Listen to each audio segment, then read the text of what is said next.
Greetings. I am Dorothy Dowling, a principal of DEI Advisors.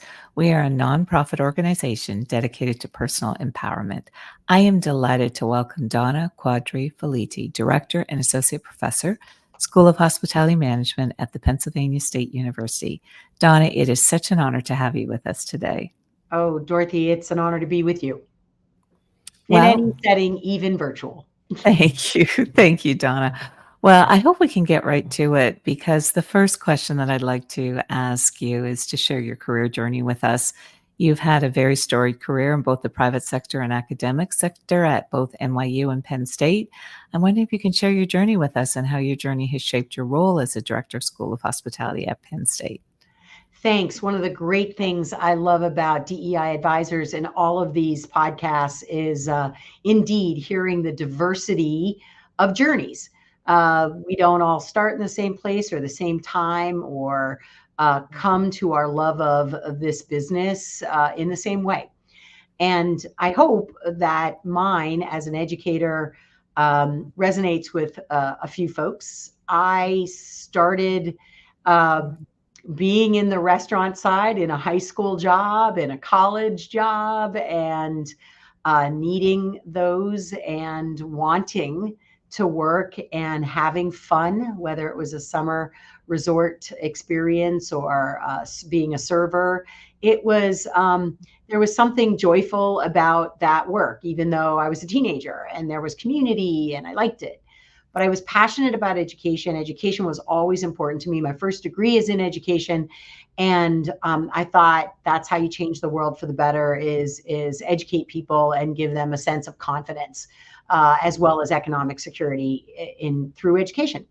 And so when I went to New York City and the 80s to pursue that degree, first at NYU, I also continued to need to work. And the hospitality industry is phenomenal for allowing people to come in, to exit, to have flexible schedules. And I just, again, found a place, not in my lovely hometown of Erie, Pennsylvania, where I started that journey, but in New York City, in Greenwich Village, doing that very same thing. And so when I finally graduated, it was a really tough economic time at that time. And I was fortunate to continue a role with Aramark. Well, it wasn't called that then, but the very large Philadelphia-based food service, institutional food service company. And I was so grateful to have that gig at the time. And I found this satisfaction around the work and around the hospitality industry. It made me feel good. I felt like I was doing service of some kind of importance, helping a company that had multiple facets of business, both campus dining and hospital feeding, which I also did at one point in Mount Sinai, New York. And I just learned, and I got to learn a lot more about business part of that. And that's really what fueled my love of staying in that industry. Along the way, I had the opportunity to meet people, both from the academic side of our business who were in campus dining. They were in business development, which is sales. And through Aramark, I really said, this is a cool business. I want to be in this business. And I also, at the time, got involved in my alumni association at NYU. And that's where I met a really meaningful and long-serving mentor of mine was Layla Rack. And she became the founding dean of the program at NYU. And she said, you need to get your master's. And I said, I think you're right. And so she actually inspired and helped me to do that. When I got my master's degree from NYU, I then went on to the hotel side of the business, had the opportunity to work for Lowe's Hotels in development and do some consulting as well. And so I got to see another side of this great, broad, diverse business. And there was the marketing and branding side of that, which I ended up doing a lot at Aramark as I progressed in my career with them. And so this nagging thing about education kept coming back and was the thread that and marketing or branding came through this thread in my career. And I was fortunate enough to teach as an adjunct at the program that Layla founded. And, Layla said to me, you need to get your PhD. And I went, I think you're right. And it wasn't right away. I went back out into industry and did hotel development consulting. And I even did a startup, which I will talk about a little bit later, maybe. But I did. I went back to teach full time and then pursue my PhD, which, I think about that sort of journey. It wasn't overnight. It certainly took a long time and a long way. But I'm proud of the inspirations along the way and the opportunity to do different things. That's what I think for me in my journey, it is really cool that this business, you can take these transferable skills into different areas. I started with a food service company and ended up doing communications and marketing and sales for them at the end of that. In fact, even did some event planning around business development activities. And then when I went back and got my master's and I went into the branding and the marketing and development side, they tied together. They dovetailed together. They weren't disparate. They weren't really that different, or at least I reflect back on them as not being so. And then in my PhD program at Iowa State University, I did tourism marketing, and I did something around the experience economy. I used a framework to study what a rural experience, a wine experience, tourism experience would be. And I was fortunate enough to get a grant from the United States Department of Agriculture to study that. And so I look back on that and I think about how marketing, right, was still a thread that pulled through that journey. At the end of the day, though, being an educator and inspiring other people to be in this business, I think is the overarching story for me. And so when I was able to go back to NYU full time and teach and do some really neat and innovative things there, which they're still doing. But I got recruited to come to Penn State, and that was another challenge and opportunity that I didn't want to miss. In fact, it was really because of Dan Lesser, one of the Lan Elliott, your partner in DEI Advisors, one of his other subjects. Dan encouraged me and referred me and nominated me for this position, and I am indebted to him. We always say we did each other mitzvah. I introduced him to his business partner, Evan Weiss, and he introduced me here. And that is also a story of relationships and people that you keep in your life over time in this industry. So to me, to be in a place which has a storied history, 88 years, looking at this degree program here, one of the earliest in hospitality higher education, a doctoral program that's doing research to help move the industry forward, educating the next set of faculty, but also still a strong undergraduate and master's program. So that's how I got here. A girl from Erie, Pennsylvania, the streets of Greenwich Village, and then back to a pretty place in Pennsylvania. I again, reflecting back on those threads that you can pull through and finding things that still inspire you. And this industry still inspires me, and the power of education still inspires me. So that's how I'm here. Well, thank you for sharing that with us, Donna. And I think we will come back and build some linkage in terms of your career journey with some of the questions that we follow up on. But I do think just the breadth of the exposure that you had in your private sector journey, I know powers you in ways that you can connect the dots for your students and bring so much value to them. So thank you for sharing that. I know you talked about how education was a very important part of your commitment in terms of where you wanted to continue to evolve your personal journey. I'm just wondering if there was a personal mantra that drove your personal and career success. I've been thinking about this, and I have so often been asked to give it to students. I was thinking, whoa, what's mine? And I wouldn't say a mantra. Uh, but one of the things that I think has served me well is be as interested as you want to be interesting. And, leading with curiosity and learning something new or listening to other people, I think has helped me along the way. And I sometimes uh, counsel students or mentor students that you don't have to be the most interesting person in the room. You don't need necessarily to have the biggest, longest resume.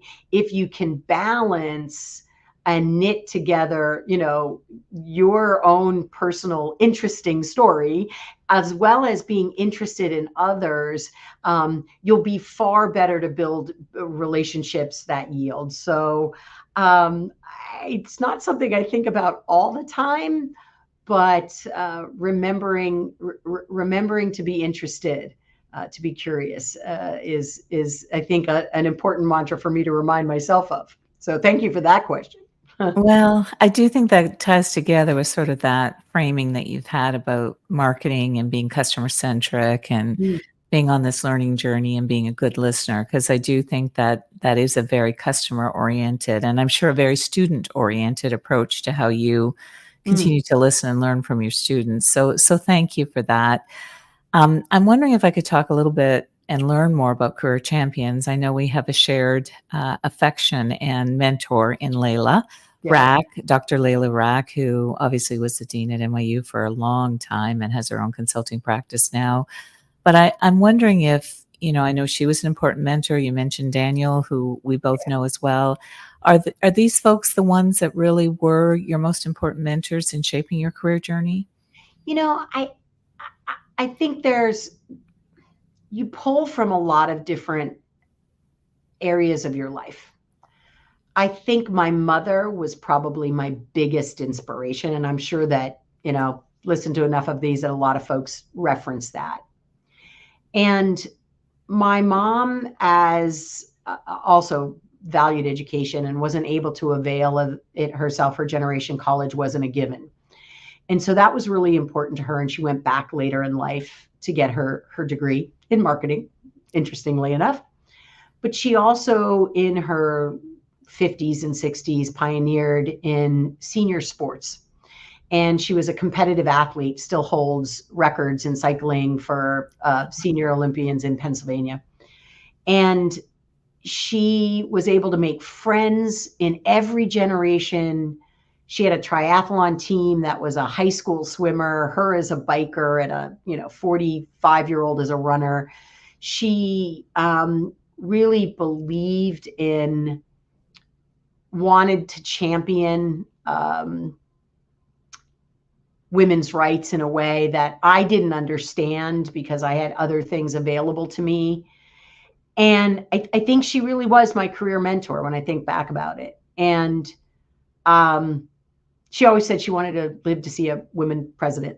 And she unfortunately passed away in 2021 at the height of COVID. So she didn't get to see that. But she believed a lot. And I have also thought that, my best career partner was also my partner, my spouse.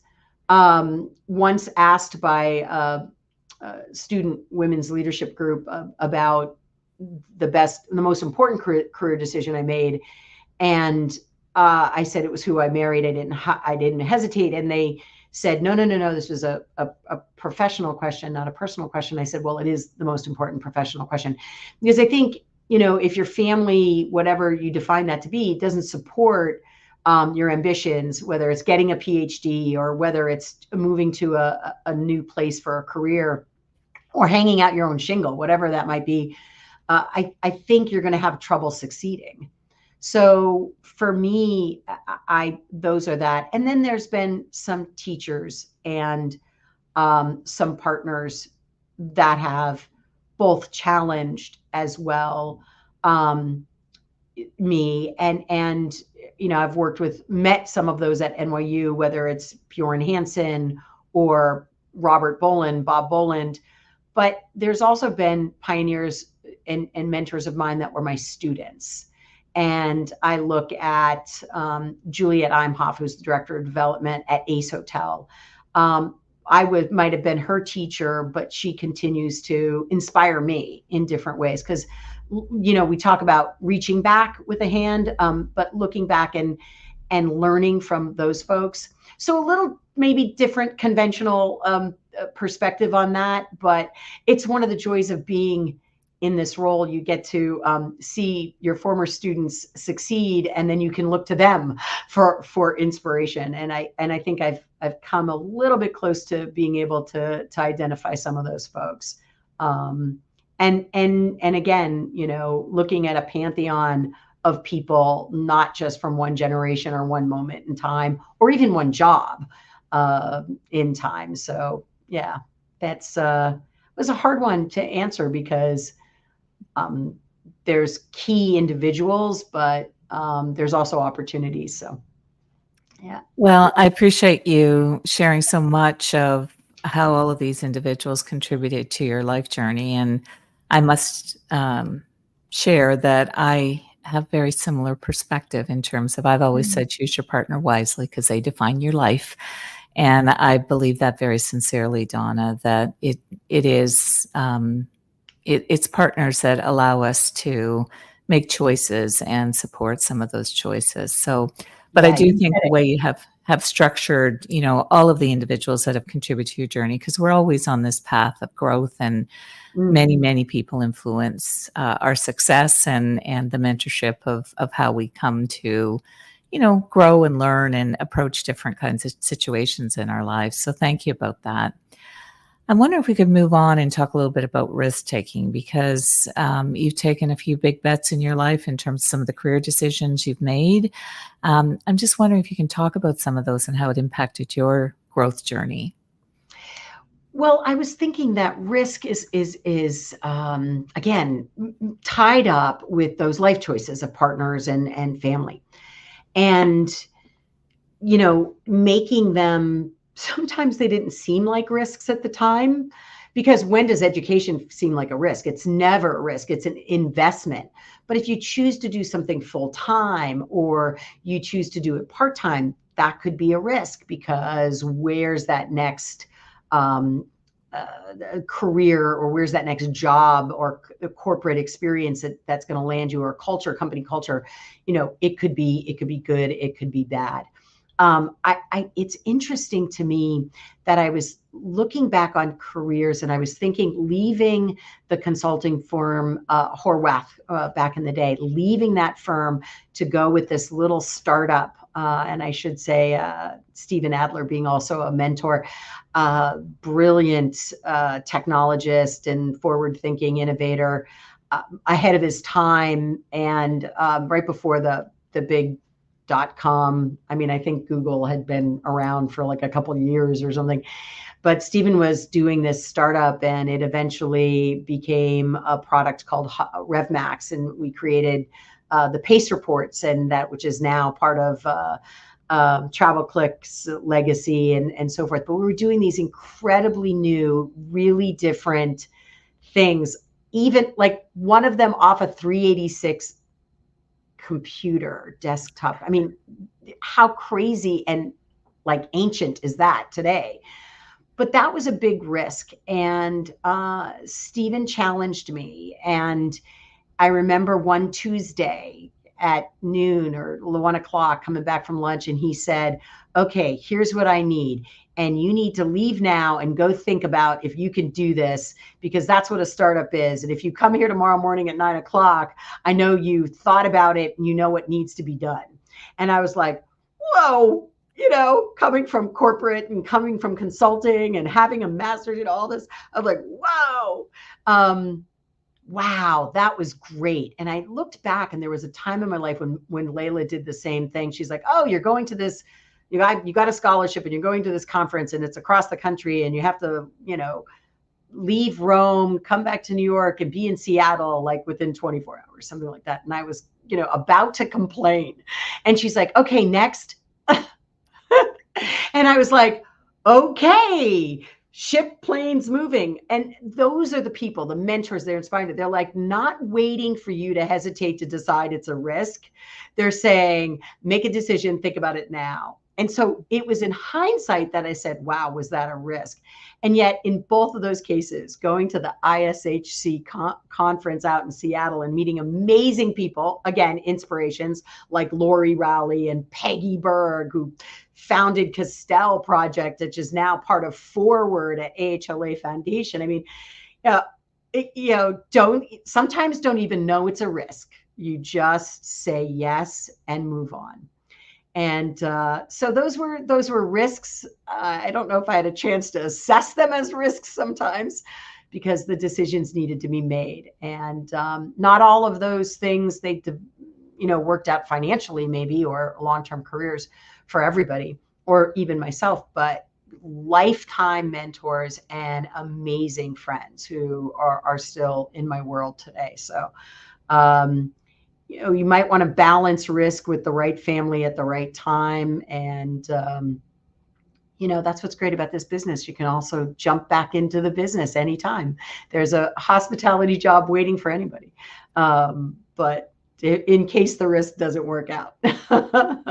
Well, there's a couple things that I would come back to. One is, I think going through the door sometimes is part of that whole risk, that is important for particularly women, because often we hesitate about some of those things, Donna. So I think Correct. the fact that you just embraced them and went through the door, that's powerful. And I also think that other thread that you just spoke about in terms of, just embracing all these opportunities as they came your way, and having other people that knew it was the right thing for you to do, and the trust that you had with them in terms Correct. of their mentorship really helped propel your career. So I really thank you for sharing that.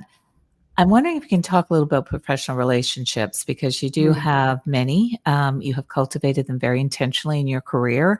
You work very actively across many industries, of course, industry organizations. Of course, we have a shared commitment to both ISHC and HSMAI and HLA and Forward, many, many others that you have mentioned.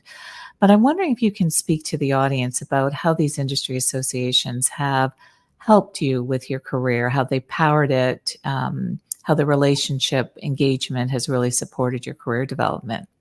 Oh, it truly has. And thank you, Dorothy, for framing it that way.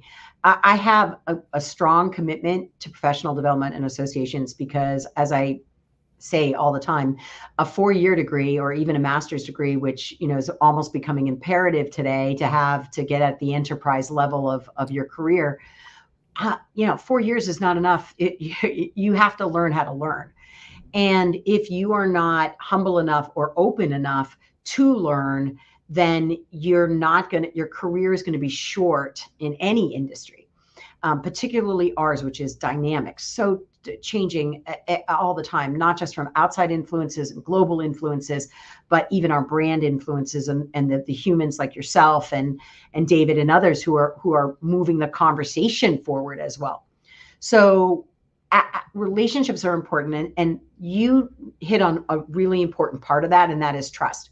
So many people think you have a mentor. You have to have a mentor at some high title, some business card weight. That's going to be important because they're going to lift you up. But the reality is a mentor selects a mentee as well as the other way around.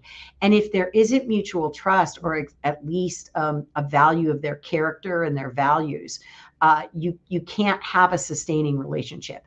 And whether it's mentor or mentee, as if something may start, but it also may be people who have different perspectives. So HSMAI, for me, the commitment from an institutional and an association level to higher education, whether it's through the foundation's scholarships, but through its student memberships, and others do this as well. There's other organizations that do this as well.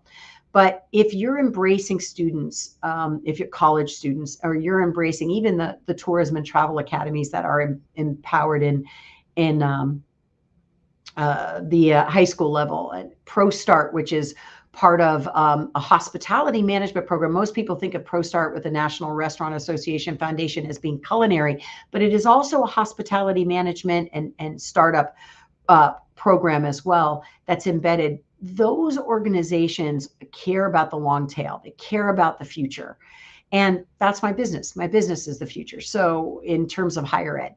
So those things matter, but lifelong relationships are about, I believe, are you willing to invest in my education? Am I willing to invest in your education? Am I willing to help you change and grow? Are you willing to help me change and grow and get better? And I think service sometimes is not appreciated as much as it should be. Because our professional associations, while there is a financial component to those and they need to be fiscally healthy, they are really in service to the betterment of our industry. And what do I do and what I believe my industry does? I help people get into the hospitality and hotel industry because it fuels the economy. It helps individuals, families, and communities.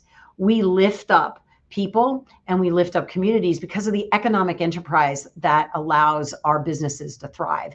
So we can teach people to do that well. I think we're all better off. But the relationships of yield are those that are built on mutual trust and a commitment to each other's benefit.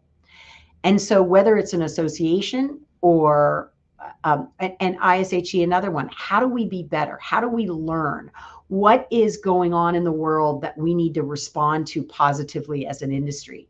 So if I can do that personally, individuals, families, and communities, and if I can help this corporate culture, if I can help a student group be better, then that's the relationship I want to keep because they want me to be better.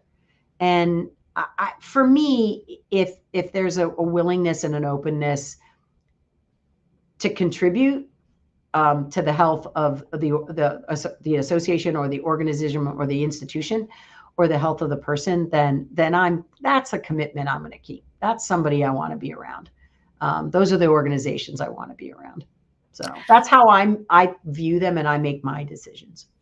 Well, and I think that that's extraordinarily helpful because, I also share that the value is some of the people that are part of those organizations Yeah. that continue to mentor and provide guidance. And, sometimes it's life guidance, sometimes it's career guidance.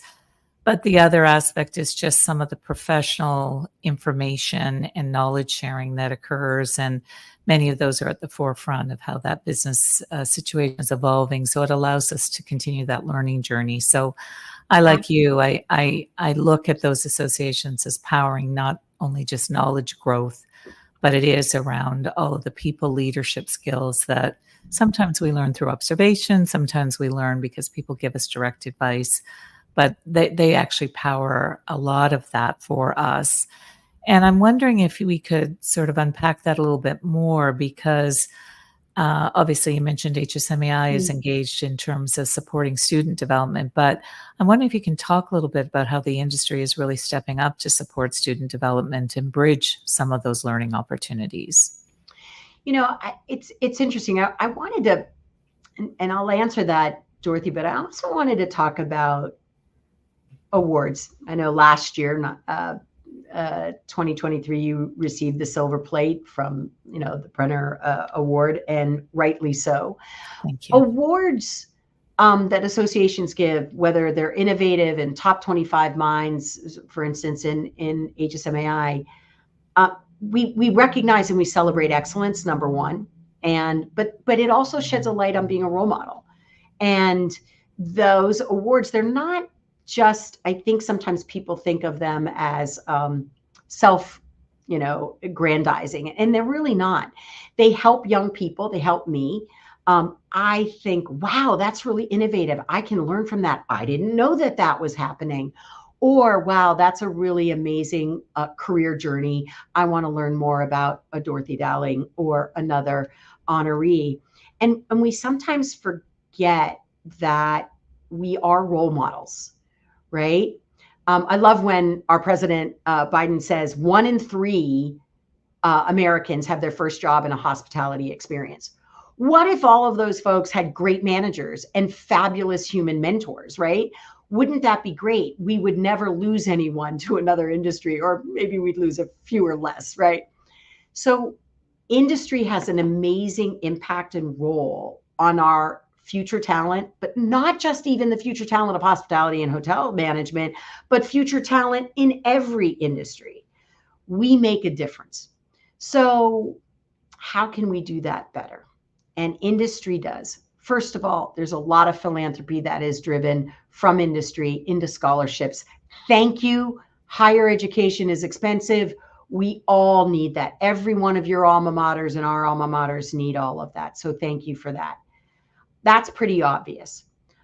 Because I think sometimes parents and guidance counselors in high school don't say, this is a lucrative business. Hospitality is going to be a really great long-term, interesting, satisfying, and financially successful career. So going to school and paying for a college education in that doesn't always seem like the best ROI. So thank you for that. We need to make sure that the sophistication of our business, which is getting complicated as we even sit here talking, more complicated. We need to know that those folks are our management of the future, our leaders of the future, do know how to navigate that complexity. Nothing like a college education helps you do that. That doesn't mean that you can't be successful on other paths. Without a doubt, you can be. Like I said, this industry is great. You can leave it and come back and leave it, come back. The diversity of talent is so important. I think what we need to ask our folks to do, our industry leaders to do, is talk a little bit more about this diverse path, right? The diverse journey, which you are doing in DEI advisors. So you're saying to our future leaders and employees rather, that you don't have to start in one way. There are lots of different skills that are needed. It could be in a lot of different places in the business.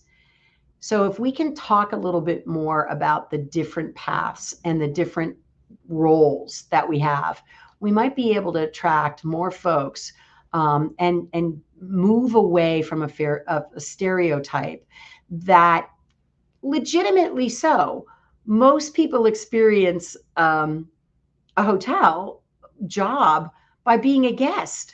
So they don't see all of the goes into making that memorable experience, or collecting, your the room reservation fee and all those other fees. We don't see that as guests. So young people don't necessarily know. How we can do that is we can also help our faculty. We can help our faculty get back out, especially our tenured research faculty. We can help them get back out into the industry, into your operations, into your properties, and learn what's new and fresh. So we can do more of that, but I'm at least with the institutions and the associations that I'm involved with, I know that there is a big commitment. And I don't think that it has waned even during this last labor shortage.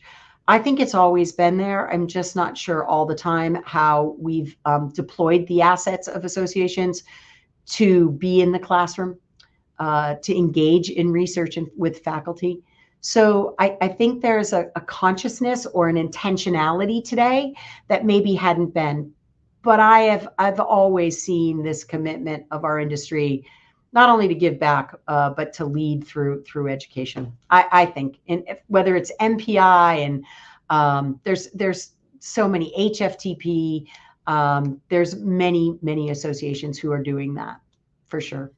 Well, and I thank you for sharing that, because I think it's a mutual commitment that you make, Donna, because obviously just coming out of HSMAI Commercial Week and High Tech, I mean, Breffney, who is part of your team, obviously has a very visible role in giving back in terms of professional knowledge and sharing in those communities. And then, of course, I'm sure she would also say that she gets a lot of learning from some of the individuals that are involved in those organizations. So I do think it's a mutuality of commitment, and us thinking about, as you said, the business of the future, because I like you, I believe that what the hospitality industry does, it gives people opportunity to take on roles that they may not get in another industry until much further along in their career. So the learning of owning that particular responsibility and the growth that comes through that, it may be part of their hospitality career journey, or it could empower their journey in other ways, but it is just some of the opportunities that the industry presents. And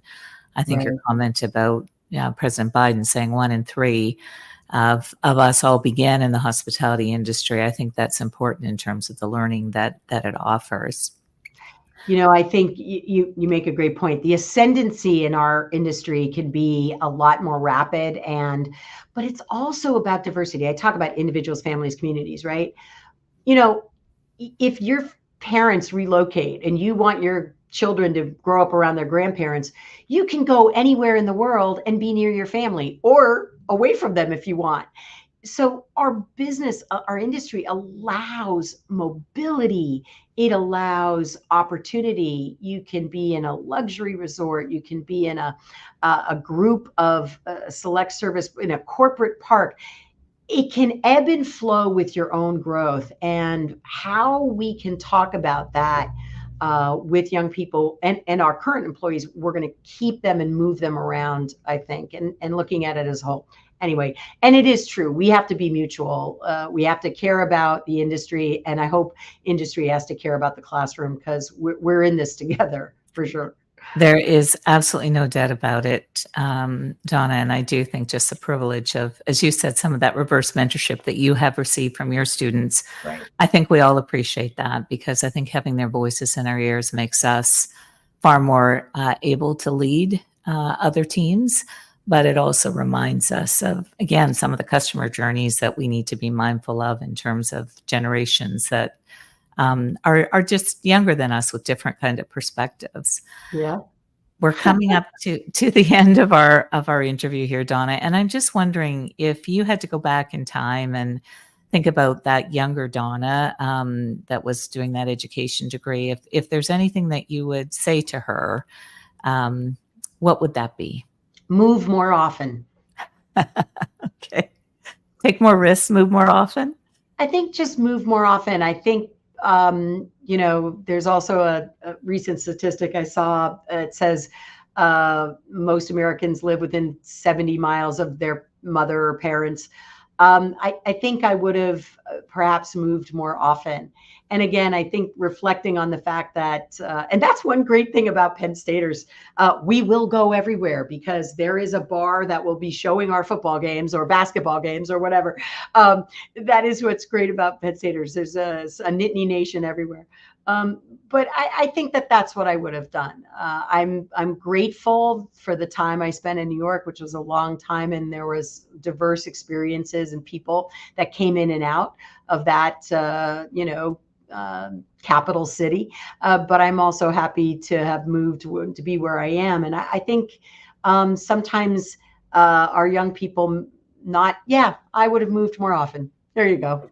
Well, I think that's interesting advice to close out with, because I know many of the recruiters say it's much more difficult to get people to relocate for career opportunities. I moved a lot during Yep. my career, and I found it was the personal growth of change that comes through making those journey decisions, but it also is just some of the career options that come as a result. So I think that's a very interesting piece of advice to close out our interview. So Donna, if I may thank you for your words of wisdom, for all of the great commitment that you bring to the industry and empowering future generations. I am a great admirer of your eloquence and your passion. So I'm thankful that you did this interview with us today. That's really kind of you to say, Dorothy. Right back at you, as the saying goes. I think the work here in DEI allows all of us to reflect back. And for me, this moment has been to remind me of how grateful I am for the people